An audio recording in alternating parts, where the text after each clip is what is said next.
Olá, meu nome é Ellen Freitas, sou advogada familiarista, presidente da Comissão de Direito das Famílias e Sucessões da OAB Mato Grosso e hoje vou falar sobre os aspectos familiaristas e previdenciários para as mulheres vítimas de violência doméstica, conforme prevê a Lei 11.340 de 2006, Lei Maria da Penha. Inicialmente, chegou uma cliente no seu escritório. O que você precisa? Tem que ter uma sensibilidade ao atender a cliente, porque ela já vai chegar lá no seu escritório com o psicológico abalado. Então, é importante que nós, advogados, tenhamos uma forma de acolhimento com essa cliente. Além disso, o advogado ele tem que se despir de qualquer forma de julgamento, de pré-julgamento em relação à cliente, porque ali vai ser exposta uma situação, grave ou não, porque pode ocorrer violência sexual, a violência psicológica, a agressão física. Então, a cliente ela vai chegar lá no seu escritório de uma forma bem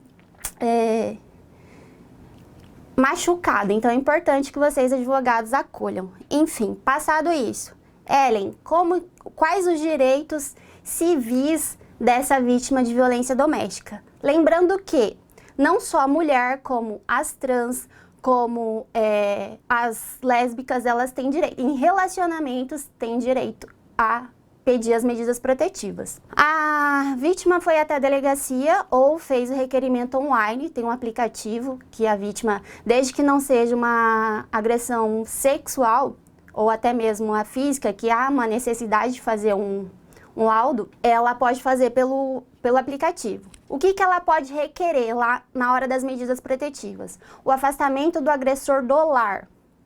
Ela não vendo a possibilidade dela permanecer no lar, ela pode pedir um acompanhamento policial até a casa do casal, para ela retirar as coisas dela, pessoais, roupas, calçados, enfim, documentos, que é muito importante. Muitas das vezes as vítimas esquecem os documentos, e retornar para um lugar seguro. Existem algumas casas de amparo. Caso a vítima ache necessário ser acolhida numa casa de amparo, ela poderá requerer isso na própria delegacia, quando for solicitar as medidas protetivas. Outra coisa que é muito delicado, muitas vítimas, elas entendem que ao pedir medidas protetivas para ela, vai abarcar os filhos. Não necessariamente. A restrição de visitas aos filhos menores só vai ser deferida pelo magistrado quando tiver um risco à vida e integridade da criança. Caso contrário, não vai ser afastado o direito do pai de poder conviver com essa criança. Além disso, nas medidas protetivas pode ser solicitado a prestação alimentícia provisória. Frise-se, provisória. Por quê?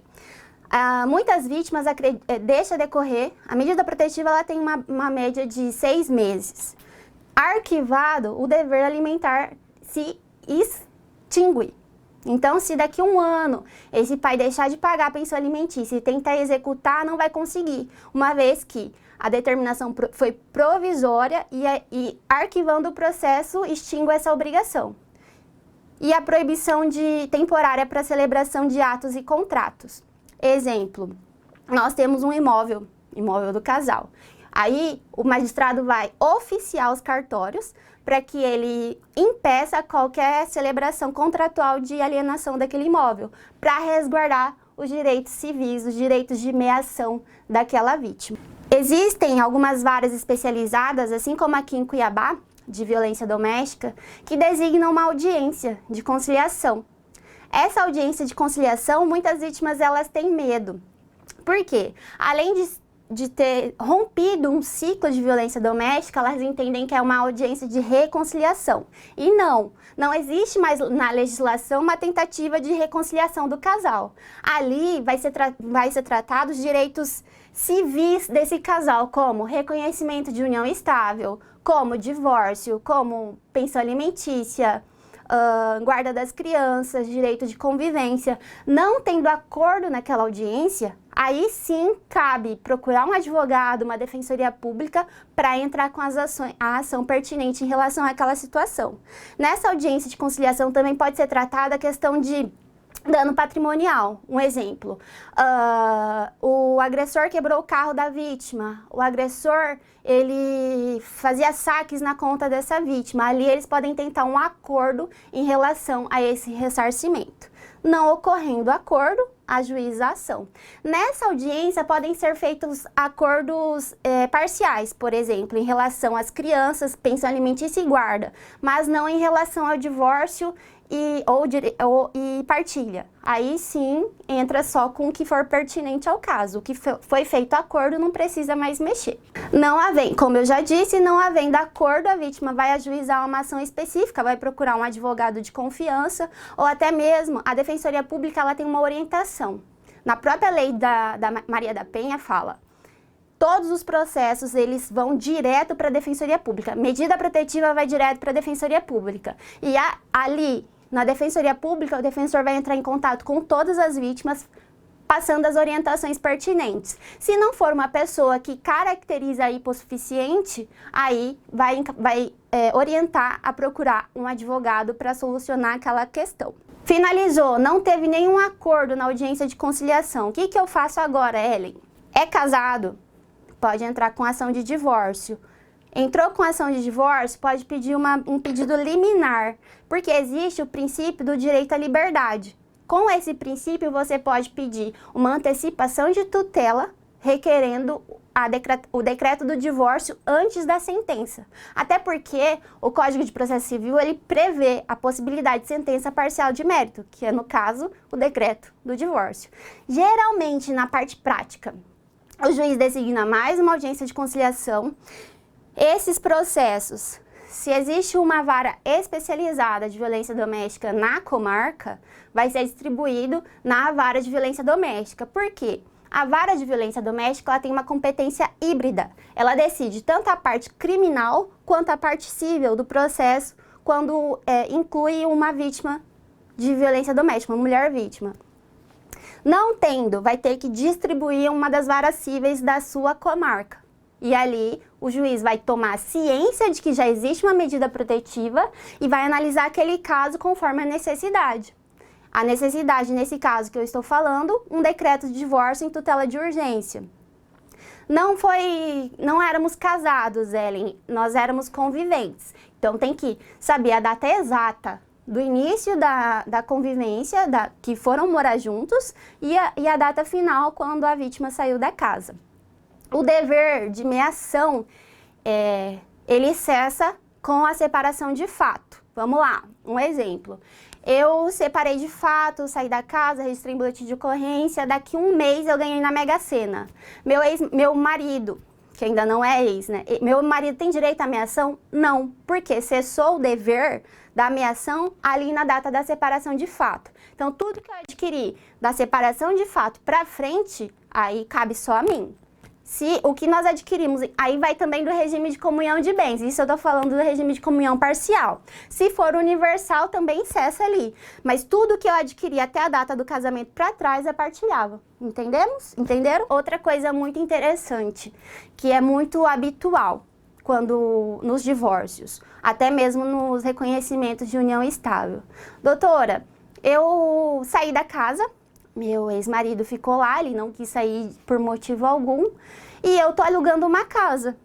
Quais são os meus direitos? Se a casa era comum do casal, pode pedir em sede de tutela antecipada o arbitramento de valor de 50% no aluguel. Um exemplo, eu moro numa casa que o valor do aluguel estimado ali naquela região é R$ 1.500. Então eu entro, justifico para o juiz, coloco lá umas provas de que naquela região a média de aluguel é aquele valor, e aí peço para que o juiz arbitre 50% do valor do aluguel. Outra prova necessária, juntar a matrícula do imóvel, constando o nome dos dois.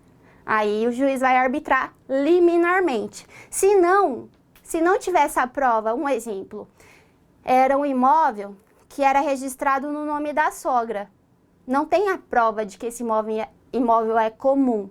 Então, a obrigação do aluguel só vai partir a partir do momento da sentença que o juiz decretar que aquele imóvel é do casal. Tanto na matrícula ou no contrato de compra e venda, que o imóvel é dos dois, aí sim o juiz vai arbitrar em sede de tutela antecipada o valor de 50% do valor do aluguel. E isso é interessante porque a esposa, ela não fica desassistida. Por quê? Quando ela pede o afastamento do agressor do lar, ela tem ali um teto para ela residir. E via de regra, a mulher ela ganha menos que o homem. E quando está em um ciclo de violência doméstica, pode ser que o homem não a deixou trabalhar durante a vida inteira. Então é uma pessoa hipossuficiente da relação. Além disso, do arbitramento de aluguéis, a mulher ela pode pedir alimentos compensatórios. Esses alimentos compensatórios vai ser direto para ela, não para os filhos. O que são os alimentos compensatórios? São os alimentos, é um valor que o juiz arbitra como uma compensação pela parte contrária, no caso, o marido, está sob a posse e administração dos bens. Exemplo, nós temos um mercado, nós temos uma empresa, e esse meu marido sempre administrou tudo e foi sempre de onde tiramos a nossa renda para sobrevivência. Eu não trabalho fora, ou eu até posso trabalhar fora, mas meu salário é baixo. Eu peço os alimentos compensatórios, o juiz vai analisar que aquele cônjuge está sob a posse de todos os bens e vai arbitrar um valor equivalente a alimentos compensatórios. E aí vai de acordo com a estrutura financeira familiar, um salário mínimo, 2 salários mínimos. Aí quem vai fazer esse cálculo vai ser o advogado. Quanto que rende aquela empresa? Qual é o prolabore que retirava? Quais as despesas fixas que eram da casa? Vai fazer um cálculo e ali apresentar para o juiz. Como advogada, a gente sempre apresenta um cálculo com valor a mais para ter essa margem para o juiz, porque o juiz sempre vai no meio, no equilíbrio. Então, para que a gente consiga alcançar mais ou menos o valor que nós esperamos para suprir as necessidades da mulher. Os alimentos compensatórios, eles são diferentes dos alimentos em prol de ex-cônjuge. Por quê? Os alimentos em prol de ex-cônjuge é para garantir o mínimo para a sobrevivência. O que seria o mínimo para a sobrevivência? Comida, moradia? Estou morando com a minha mãe, então já tenho moradia. Então, sempre nesses casos, como é só para ex-cônjuge e não compensatório, aí o juiz arbitra um valor bem abaixo. Um valor não muito significativo para garantir o mínimo. E também tem que tomar muito cuidado nessa questão de alimentos para ex-cônjuge. Por quê? Quantos anos eu tenho? Quantos anos a mulher tem? Ela tem um curso superior? Ela pode ser reinserida no mercado de trabalho? Será analisado tudo isso para ser arbitrado um valor de alimentos para ex-cônjuge por um tempo determinado. Quando que é contumaz que não seja por tempo determinado? Quando é uma idosa, uma senhora de 60 anos que se dedicou a vida inteira pela família, aí o juiz arbitra por um período indeterminado. Já aconteceu em decisões passadas, há 5, 10 anos atrás, esses alimentos em prol de ex-cônjuge por tempo indeterminado. Mas se o ex-cônjuge entrar hoje com pedido para extinguir essa obrigação, ele consegue. Por quê?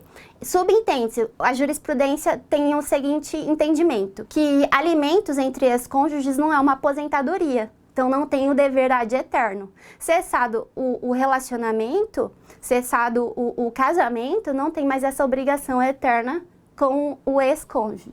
Além disso, a vítima de violência doméstica chegou na delegacia grávida. Ela pode requerer os alimentos gravídicos. Sempre quando você for requerer alimentos judicialmente, quando não for até mesmo uma proposta de acordo, faça uma planilha das despesas. Porque cada um tem uma realidade. Alimentos é o trinômio necessidade, possibilidade e proporcionalidade. Necessidade, se tiver grávida, se tiver filhos, já basta. Possibilidade, quanto a outra pessoa ganha, qual o trabalho daquela outra pessoa. E proporcionalidade, a mãe ganha quanto? O pai ganha quanto? Quem tem aí vai em percentual. Exemplo, o pai ganha 10 mil, a mãe ganha um salário mínimo. Se o pai ganha 10 mil, em tese ele tem que arcar com mais despesas do que a mãe. Aí vai na proporcionalidade. Então, apresentando essa planilha com as despesas fixas, a grávida, exames, plano de saúde, Uber, o transporte para ir até o hospital. Se for beneficiário do SUS, os exames extras. Todas essas situações você planilha e apresenta para o juiz pedindo os alimentos gravídicos, que também devem incluir as fraldas, as vacinas, o chá de bebê, essas coisas podem ser incluídas. Nasceu a criança, alimentos para filho, a mesma coisa. Necessidade, possibilidade, proporcionalidade. Fazer uma planilha, apresenta para o juiz, para ele conseguir quantificar qual é a despesa daquela criança para determinar para o pai o pagamento de X reais. E importante também, é um pai que tem vínculo empregatício, apresenta os olerites dele, se for servidor público, apresenta lá o comprovante de ganhos, de rendimentos desse pai, para que o juiz veja quanto esse pai ganha, para ele puxar para proporcionalidade aquela demanda que aquela criança, aquele adolescente tem mensalmente. Passado isso, outro ponto, guarda e direito de convivência. Como eu já disse anteriormente, esse pedido de medidas protetivas não afasta o direito do pai de conviver com a criança.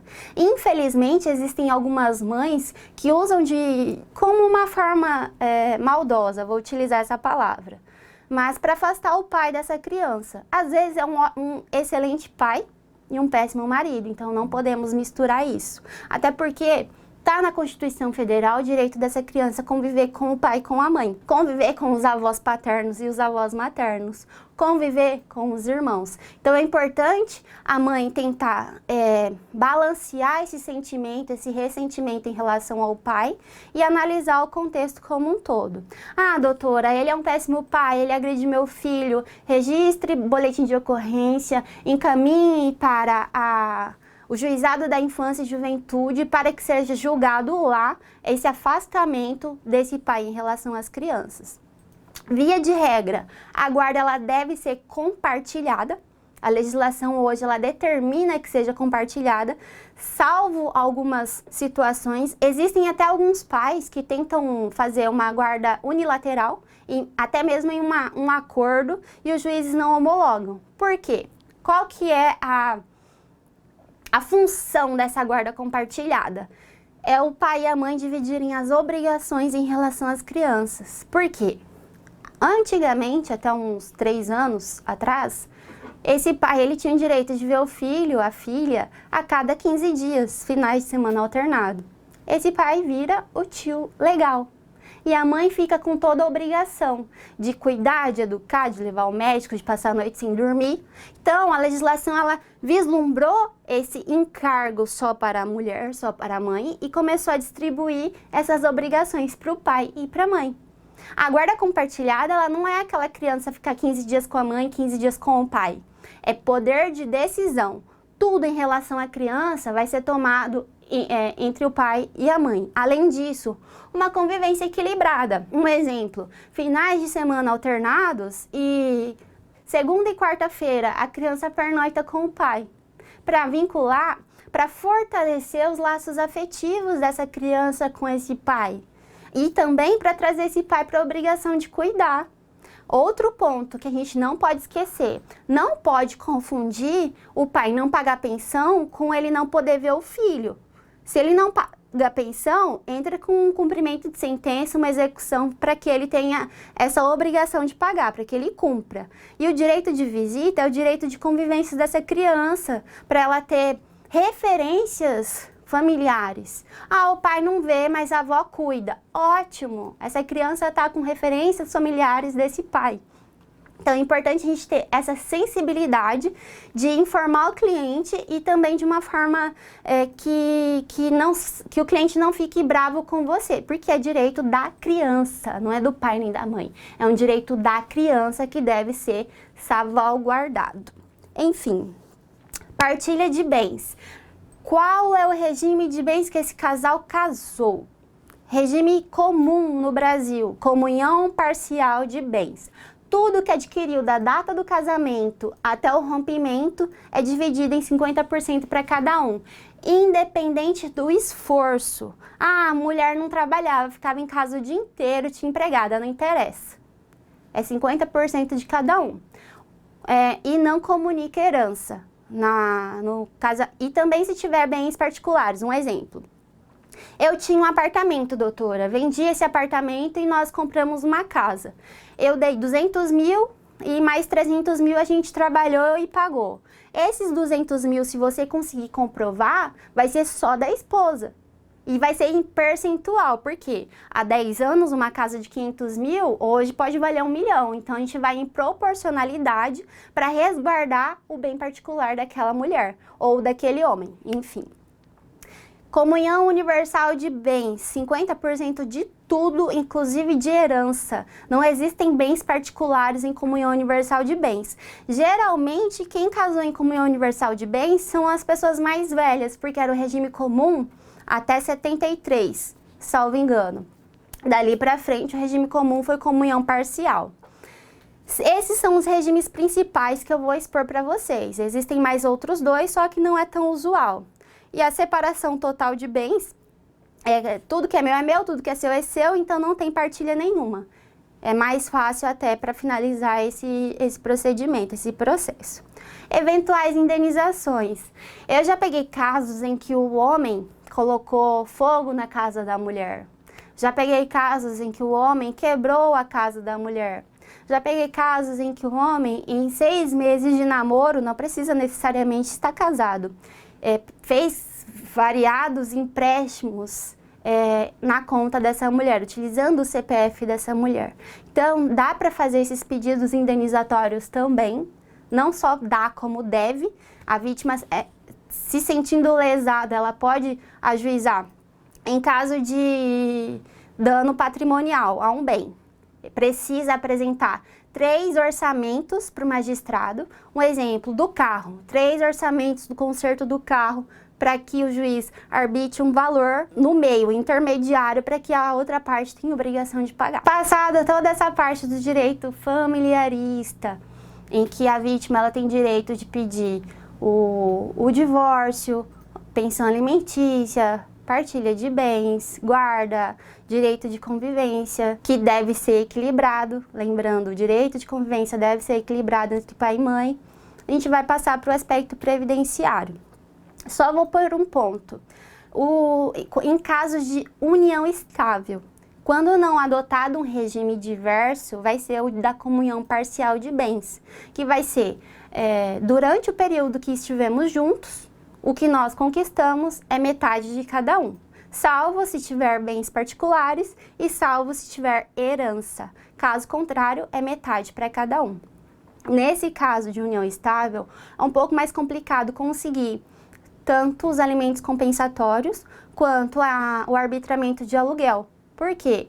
Tem que comprovar que a empresa foi adquirida em conjunto, tem que comprovar que a casa foi adquirida em conjunto, que geralmente coloca como solteiro, não como convivente, para que o juiz determine. Mas a partir do momento que for reconhecida a união estável, aí o juiz determina o pagamento de alimentos compensatórios e também de aluguel. Por quê? Sentenciado o processo, ainda dá tempo de recorrer. Então, para que não fique nesse prejuízo da sentença para frente, pode fazer o requerimento, o juiz vai arbitrar até transitar em julgado esse processo, que é quando esgota todas as vias recursais. Geralmente, nas ações de família, a gente tenta acordo, mas desde que não haja prejuízo para o seu cliente. Se eventualmente você receber uma proposta para o seu cliente prejudicial, você tem como obrigação repassar para o cliente. Se ele aceitar, no caso, a vítima, se ela aceitar, faça um termo de declaração e coloque ela para assinar. Porque às vezes essa vítima está tão esgotada, tão cansada, que ela vai aceitar qualquer tipo de proposta. A obrigação do advogado é orientar, mas a vítima ela tem poder decisório. Se ela quiser abrir mão de tudo, ela abre. Se ela quiser metade, o que ela tem de direito, conforme a lei prevê, ela pode. Mas num acordo, se ela quiser, ela pode aceitar qualquer coisa. Por que eu falei do termo de declaração? Caso daqui a um ano ela se arrependa, ela não tente culpar o advogado, porque o advogado a orientou, passou as informações necessárias e coube a ela o poder decisório. Agora vamos passar para os aspectos previdenciários, que está no artigo 9º da Lei Maria da Penha. fala sobre resguardar a integridade física e psíquica da vítima, ela podendo se afastar do trabalho quando servidora pública, até mesmo pedir uma remoção. Um exemplo: eu sou servidora municipal estadual, eu quero ir para outro município, pode fazer esse requerimento, mesmo sendo municipal. Dependendo da situação, consegue fazer essa transferência para um outro município. E a manutenção do vínculo trabalhista, quando seletista, ela tem o direito de ser mantida naquele emprego por até 6 meses. Onde que fica essa parte do aspecto previdenciário, Ellen? Deixa eu só abrir um parênteses. As vítimas que tiverem filhos, elas podem pegar o registro do boletim de ocorrência e conseguir matrícula numa outra escola, porque a lei prevê esse direito. Mudamos de cidade, não tem vaga, a escola tem que arrumar, porque a lei prevê. Agora, quais os direitos previdenciários? Existe um entendimento do STJ em relação a isso. Já já eu vou ler para vocês a ementa da jurisprudência. Mas pode requerer, pelo artigo 59 da Lei 8213 de 91, o auxílio por incapacidade temporária. Esse pedido ele vai ser feito de uma forma equiparada, porque nenhuma legislação prevê a possibilidade de a vítima de violência doméstica receber auxílio previdenciário. Só que a obrigação do empregador de pagar o salário é até 15 dias. No 16º dia para frente, já comunica o INSS esse afastamento. Para conseguir esse auxílio previdenciário junto ao INSS, tem que juntar o pedido de medidas protetivas, o processo, pode ser até mesmo processo cível, o boletim de ocorrência, todas as provas possíveis, mostrando que há risco à integridade física e psíquica dessa vítima, para que ela se afaste daquele emprego e consiga receber até 91% do salário por um tempo determinado. Aí segue a lei. A lei fala em 120 dias prorrogável, então sempre tem que ser justificada ao INSS. Além disso, só pode ser beneficiário do INSS aquele que recolheu por mais de 12 meses. Então precisa cumprir os requisitos do INSS para postular esse benefício. Não é assim, eu trabalhei um mês e já vou, infelizmente fui vítima de violência doméstica familiar, e eu já vou pedir ao INSS que me pague aí meu salário por 6 meses. Não é assim, porque a lei não prevê isso. Tem que judicializar, e o juiz entendendo o dever do INSS pagar, o INSS vai arcar com esse valor. Existe um entendimento do INSS também que deve ser apresentado um atestado que confirme que a vítima ela está incapacitada para o trabalho. E aí, provando por meio de perícia no INSS para que eles aprovem. E essa incapacidade, ela é psicológica. Então, como provar por perícia? Talvez levar um assistente técnico, um psicólogo, porque a gente que assiste jornal vê. Muitas das vezes, o agressor, ele visita, ele não contente com o fim do relacionamento, ele vai até o trabalho da vítima e a mata. Então, a sua cliente tendo esse risco, vislumbrando essa possibilidade de risco da integridade física, até mesmo morte, tomar as medidas pertinentes para afastamento dela nesse trabalho. E, caso seja possível, requerer o benefício previdenciário. Como eu já disse, quais são os requisitos? Um deles, tem que estar incapacitado para o trabalho, psicologicamente incapacitada para o trabalho, com um laudo médico, pedir ali para que o INSS pague. Ter qualidade de segurado. Se eu sou uma autônoma que não paga INSS, que não contribui, eu não tenho como pedir esse auxílio. Apresentar laudos e exames médicos, como eu já tinha falado um pouco antes, e a carência, que tem que contribuir pelo prazo de 12 meses no INSS para que consiga esse auxílio. Enfim, a vítima de violência doméstica, ela tem uma legislação que a resguarda, mas é muito a depender do juízo e do advogado para salvaguardar esses direitos, porque a lei ela é muito linda, mas nem sempre é aplicado. E nesse caso do benefício previdenciário, ele é um direito equiparado. A vítima de violência doméstica é equiparada a alguém que sofreu um acidente, por exemplo. Então tem que montar uma boa defesa, uma boa tese para conseguir resguardar essa vítima, para ela conseguir se sustentar.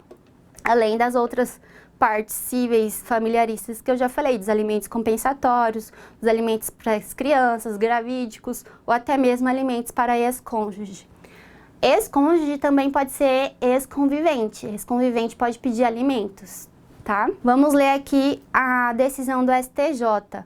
Eu vou só ler a parte em negrito, depois vocês conseguem verificar na íntegra. É um julgamento do recurso especial 17.57775 de São Paulo. Violência doméstica familiar, medida protetiva, afastamento do emprego, manutenção do vínculo trabalhista, competência vara especializada. Nesse caso, foi julgado que a competência era da vara de violência doméstica para julgar esse pedido do INSS. Interrupção do contrato de trabalho, pagamento, interpretação teleológica, interpretação extensiva, pagamento de indenização, auxílio de doença, INSS.